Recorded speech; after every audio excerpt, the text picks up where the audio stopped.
I want you to look at your hand for a second. Now, just make a fist. Simple enough. Yeah. You didn't even have to think about it.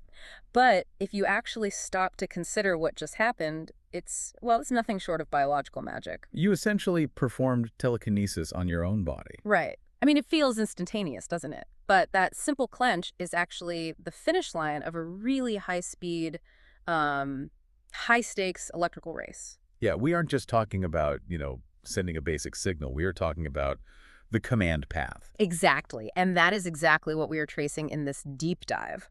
We are following the signal from the boardroom of the brain, the primary motor cortex, straight down the corticospinal tract, right to the spinal motor neurons. We've got stacks of neurophysiology papers and primate studies here to go through. And our mission is really to figure out how a thought physically punches reality. It starts with the executive in charge, the primary motor cortex, or M1. Which is sitting right there on the precentral gyrus.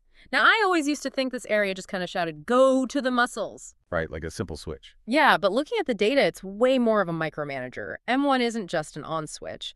It is actually encoding specific parameters. Force, direction, and even velocity. It drafts a whole blueprint. And what's fascinating is the timing. Yeah, these neurons start firing like 5 to 100 milliseconds before you actually move. Prepping the launch codes before the rocket even knows it is leaving. Exactly. And this brings us to one of the coolest parts of human evolution in the sources, the difference between old M1 and new M1. Oh, right. So the old M1 acts kind of like a classic, inefficient bureaucracy. It sends orders through middle managers' spinal interneurons. Which is great for basic posture, but not for precision.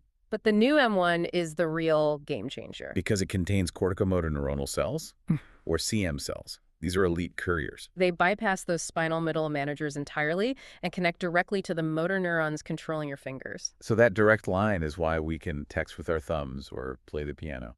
But we can't write a legible letter with our toes. Precisely.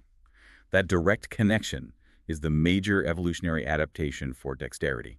And that signal travels down the highway known as the corticospinal tract. Think of it as a massive fiber optic cable. Bundled with about 1 million axons. 1 million axons. So we have the direct line for fractionated digit movement, moving one finger without the others. But you can't just send signals down that highway whenever you want.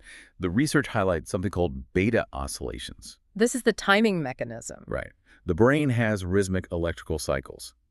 And research suggests that movement commands are preferentially released during the falling phase of these beta oscillations. So it's like a surfer waiting for the right moment to drop in on a wave. You catch the falling phase to get the most speed. It optimizes the excitability of the signal. That is a perfect analogy. So the signal is encoded by the CEO, travels the direct highway, rides the beta wave, and finally arrives at the destination, the spinal motor neurons. Sherrington called this the final common pathway. Once the signal reaches here, there is no turning back. It is execution time. And the spinal cord manages this using the size principle, recruiting small, fatigue-resistant units first. And only calling in the big guns when you need to lift something heavy. It's a smart efficiency algorithm. But for me, the most surprising detail in the data was about doublet discharges. Oh, I loved this. This is for ballistic movements, right? Yeah, like if you drop a glass and try to catch it midair. Exactly. In those split seconds, motor neurons can fire at massive rates up to 200 hertz. Which is insane. It is. But they fire twice in extremely rapid succession, a doublet to jumpstart the muscle tension.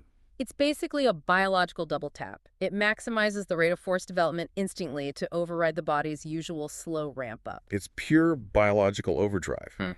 So when you look at the whole picture, the encoded blueprint, the direct highway, the beta wave timing, and the double tap execution, it is a high-fidelity pipeline designed for absolute perfection. Which makes it all the more frustrating when it fails.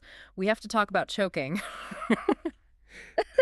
The cruel irony of the system. The sources suggest that this high-performance command path relies on an optimal preparatory state in the cortex. But when the stakes are highest, like during high anxiety or when a massive reward is on the line, that preparatory state collapses. So the pressure literally scrambles the blueprint before it even enters the highway. It disrupts the command path at the source.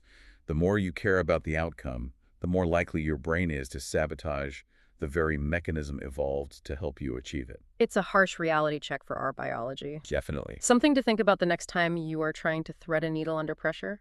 If the command path is so perfectly evolved for precision, could there be a hidden protective evolutionary advantage that high-pressure system failure?